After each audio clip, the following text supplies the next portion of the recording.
All right, what's up everybody? We're playing in the shop today. We got our hands on a 2024 Mustang GT intake manifold, of course part of the S650 platform and the Generation 4 Coyote engine. Like I said, we're gonna be kind of nerding out today. This is by no means scientific. We are just comparing the two, and by means of two, this is the intake manifold from a 2018 to 2023 S550 Mustang GT. In other words, the Generation 3 5-liter Coyote engine. And right away, I think we all know the drastic difference here, and that is the addition of a throttle body. Ford has added a second 80mm throttle body to the 2024 Mustang GT intake manifold. And just by doing some quick research online, reading a few things and all that good stuff and whatever is currently available to us to the public, Ford representative have stated that the reason for the second throttle body was for better atomization of the air-fuel mixture. Terms that creates more efficiency, which is the byproduct of that is more horsepower. Now, I do believe that adding the second throttle body, there is some engineering behind it. There is a reason behind it. But let's be honest, Ford is in the business to sell cars, and that is a very cool, this is just my opinion, adding a second throttle body, adding a second air induction system, it does add a pretty cool look. And you're probably wondering, because of the dual throttle body setup, is it still mass air or is it speed density? Well, I'm gonna flip this intake manifold around and position right here on the back of the 2024 intake manifold is a MAP sensor. Manifold absolute pressure sensor. So this is a key indicator of a speed density setup. So here's your two actuators, and then of course there's your IMRC solenoid. Other than that, dimensionally, we're splitting hairs here. Again, I haven't put a ruler to it. I haven't done any of that. This is just going off of my eyesight. Your runner design, you know, from kind of the overhead view, looks very, very similar to that of the Gen 3 intake. Now, are there some differences internally? I'm sure. You know, we'd have to cut this down the center, cut this one down the center, and then look at the profile of the intake runners. But like I said, looking and externally speaking, they look the same. Now, if you look at the two planes here, I'm gonna flip these this direction. You notice the flange here that contacts your cylinder head on the Gen 4 intake sits lower to the table than that of the Gen 3 intake. And that is because of the plenum change, or the plenum volume, that seems to be larger on the Gen 3 intake than it does on the Gen 4 intake. So we'll flip the Gen 4 intake up now, let y'all get a look at that one. So where they probably found room for improvement is maybe the overall height here on the intake manifold, kind of where it starts to position into the intake runner. As you notice, there's a little bit more height here than if you were to compare that to the Gen 3 intake. And we haven't seen any power curves, we haven't seen any torque curves, anything like that. Ford is rating the non-dark horse car, so Mustang GT, at 480, 418. And if you have active valve exhaust, they're rating the Gen 4 Coyote at 486 horsepower, 418 pound-feet of torque. Again, these are the numbers that are currently posted on Ford.com. We know Ford, they're notorious for changing things. So kind of like the latest Bronco, the 6th gen Bronco, they actually ended up changing the horsepower and torque number after the initial release of the Bronco. Not gonna say they're gonna change the specifications for the 2024 Mustang GT or the 2024 Mustang Dark Horse. I'm just giving you the numbers that are currently available on Ford's site. Going back to kind of the engineering aspect of it, I'm by no means an engineer.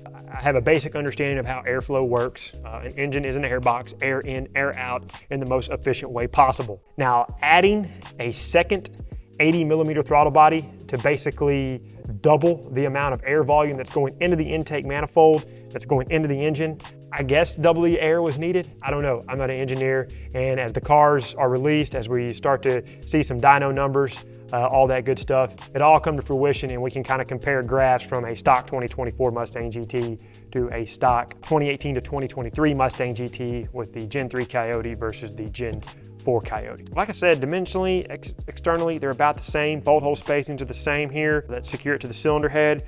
Your fuel rail bosses are the same. Injector bosses are the same. Gen 4 Coyote also shares port and direct fuel injection, just like your Gen 3 Coyote. So what we have here, switching gears real quick, this is kind of one of our just shop Coyotes. This doesn't have any valve train components in it, anything like that. All it is a crankshaft with some connecting rods and pistons. All right, so now for those of you that have not seen a Gen 3 intake on a Gen 1 or 2 Coyote, here we go. You know, like I said, this intake's been out for quite a while. A lot of people have had their eyes on this one. For the most part, it's a direct swap onto a Gen 1 or 2 Coyote engine.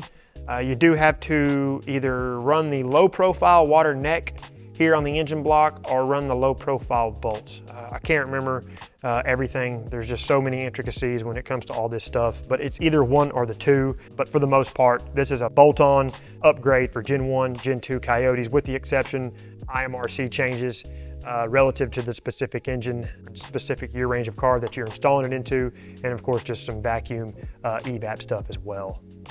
Okay, get the Gen 3 intake off of here, load the Gen 4 intake onto this Gen 1 Coyote. Okay, like I said, the bolt hole spacing is all the same, and then we'll fact check the intake ports here in just a second when I get this intake manifold back off and put it on the bench. But right away, I can already tell you the water neck here is probably an absolute no-go. So this area is heavily congested because of the addition of that second throttle body and the way Ford had to tool the 2024 intake manifold. But man, just looking at that thing, it looks pretty ridiculous. Through the old, of course my hands aren't very big. That's stupid. That's stupid. There's your science right there, people. One Lando fist. What do you mean by that? Yeah, we're not gonna put that in there. That's a lot of clearance here. Like I said, they revised that lower plenum section. Considerable amount of clearance here in comparison to that Gen 3 intake. Got some vacuum hose differences with the Gen 4, and that's to be expected. When they make changes like this, especially adding a secondary air induction system, you're gonna see some vacuum line changes and vacuum line routing differences. Okay, I'm gonna get this back off here, and we're gonna look at the intake ports. Just by looking at these off camera, I'm pretty certain these intake ports were the same exact size. Not really gonna get a ruler out for you guys, but just by visual, that is the exact same size intake port on the Gen 4 intake. Let's see, what other stuff can we geek out about?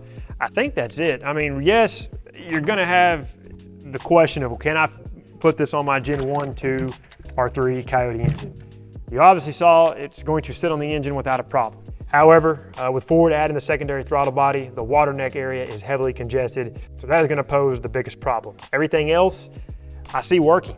So, you know, if there's somehow a workaround for the water neck, and then you build some type of fancy cold air kit, you know, to adapt to your Gen 1, 2, or 3 Coyote, I mean, by all means, I guess you could put this on your car. But that's about it, folks. Like I said, we just wanted to get in here. We wanted to play around a little bit, kind of geek out, be some nerds, take a look at the Gen 4 intake, compare it to the Gen 3 intake.